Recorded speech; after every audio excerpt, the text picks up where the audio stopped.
আমাদের ভোলা বরিশালের আঞ্চলিক একটা খাবার হচ্ছে চিংড়ি মাছ দিয়ে নারিকেলের ঝোল আর সাথে থাকবে চালের আটার রুটি। হ্যালো এভরিওয়ান, আসসালামু আলাইকুম। সবাই কেমন আছেন? ছোট্ট একটা রেসিপি ভিডিও নিয়ে চলে আসছে আপনাদের মাঝে। আশা করি সবাই ভিডিওটা কন্টিনিউ করবেন, ভালো লাগলে লাইক কমেন্ট শেয়ার করে সাথে থাকবেন। তো যাই হোক, আমি চলে যাই মেন ভিডিওতে। আমি একটা হাঁড়িতে একটু গরম পানি বসিয়ে দিয়েছি। গরম পানি বসিয়ে দিয়ে কিন্তু আমি এখন চালের গুঁড়ার আটাগুলো দিয়ে দিলাম পানির ভিতরে পরিমাণ মতো। অনেকে কিন্তু চালের গুঁড়ির আটা সিদ্ধ করতে পারে না, সিদ্ধ করার মাঝখানে কিন্তু চালের আটা রুটিটা খেতে বেশি মজা হয়।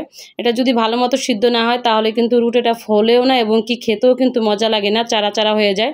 তো যাই হোক, আমি একটু ঢাকনা দিয়ে ঢেকে দিলাম। তারপরে মোটামুটি এই তো আলহামদুলিল্লাহ হয়ে গিয়েছে। এখন কিন্তু আমি এটাকে একটু নামিয়ে নেব। নামিয়ে তারপরে একটা সেনি দিয়ে যখন দেখবেন এটা আটালো আটালো ভাব হয়ে গেছে তখন কিন্তু নামিয়ে নিতে হবে। তারপরে এই যে একটা সেনিতে আমি নামিয়ে নিলাম। সেনিতে নামিয়ে এখন যেহেতু এটা একটু গরম আর চালের আটা রুটিটা কিন্তু একটু গরম অবস্থায় এটাকে একটু গোল করে নিতে হয় এবং কি সেনে নিতে হয়। তারপরে কিন্তু আমি দেখেন একটা বাটির সাহায্যে এটাকে ভালো করে একটু সেনে নিয়েছি। অনেকেই হাত দিয়ে করতে যায় কিন্তু তখন কিন্তু গরম গরম ওটা করা যায় না, সেকা লেগে যায়। তো যাই হোক, এভাবে করে কিন্তু তারপরে কিছুক্ষণ পরে কিন্তু আমি এটাকে হাত দিয়ে ভালো করে একটু মুথে নিয়েছি। আর ভালো করে মথলে কিন্তু এটা খেতে বেশি ভালো হয় এবং কি খুবই নরম হয় রুটিটা। তো যাই হোক, এভাবে করে কিন্তু সুতা দিয়ে একটু গোল গোল করে চাকচাক করে কেটে নিয়েছি। রুটিটা বেলতে খুব সহজ হবে এই জন্য। চাকটা কেটে তারপরে কিন্তু আমি চুলায় আবার একটু হাঁড়ি বসিয়ে দিলাম। হাঁড়িটা বসিয়ে দিয়ে পেঁয়াজ কুচি এবং কি তেল দিয়ে দিলাম। দিয়ে তারপরে এখন চিংড়ি মাছগুলোকে একটু তেলের ভিতরে আস্তে আস্তে করে একটু ভেজে নেব। আর এটা যেহেতু স্টিলের পাতিলে কিন্তু একটু সাবধানে রান্না করতে হবে। অনেক সময় স্টিলের পাতিলগুলো পুড়ে যাওয়ার চান্স থাকে বেশি। তো যাই হোক, আমি এই প্রথম স্টিলের পাতিলে রান্না করতেছি। তো এইভাবে করে কিন্তু একটু মাছগুলো ভেজে তারপরে মাছের ভিতরে যে গ্রানটা থাকে সেটা বের হয়ে আসবে। আর এখন আমি দিয়ে দেব সেই যে নারিকেল বাটা, যেটা হচ্ছে এটার মেন উপাদান। তো আমি নারিকেল বাটাটা দিয়ে দিলাম। নারিকেল বাটাটা দিয়ে তারপরে কিন্তু এখন হলুদ, মরিচ, ধনিয়া গুঁড়া এবং কি একটু আদা, রসুন, জিরা বাটা দিয়ে দিলাম।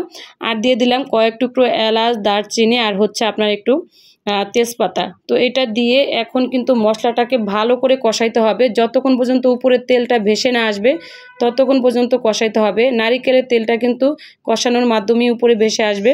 তো যাই হোক, আমার কিন্তু এখানে চিংড়ি মাছটা কষানো হয়ে গিয়েছে। এখন কিন্তু একটু পরিমাণ মতো ঝোলের পানিটা দিতে হবে বেশি করে। আর চিংড়ি মাছের ঝোলের যে পানিটা এটা একটু বেশি করে দিতে হবে, কারণ এটা যেহেতু অনেকটা সময় ধরে একটু জাল হবে সেই জন্য।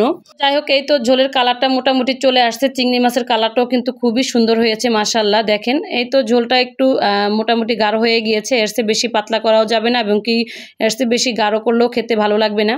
তো চিংড়ি মাছটার ঝোলটা নামিয়ে রেখে তারপরে এখন কিন্তু একটু রসুন আর পেঁয়াজ দিয়ে বাগারটা দিচ্ছি।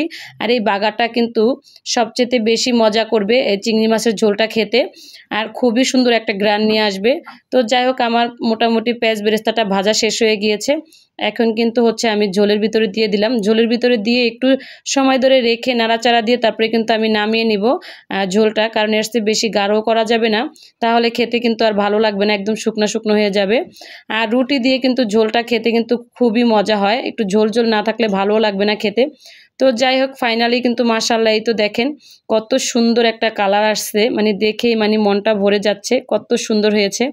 তো এটা রেখে দিয়ে তারপরে কিন্তু আমি রুটিগুলো সব বেলে নিলাম। বেলে তারপরে কিন্তু রুটিগুলোকে ভাজতেছি এক এক করে। মেয়েরা হচ্ছে আপনার তর্স হচ্ছে না, তারা বলতেছে আম্মু কখন তোমার এগুলো হবে। বিশেষ করে আমার বড় মেয়েটা বলতেছে ওর কিন্তু এই খাবারটা সবচেয়ে প্রিয় একটা খাবার।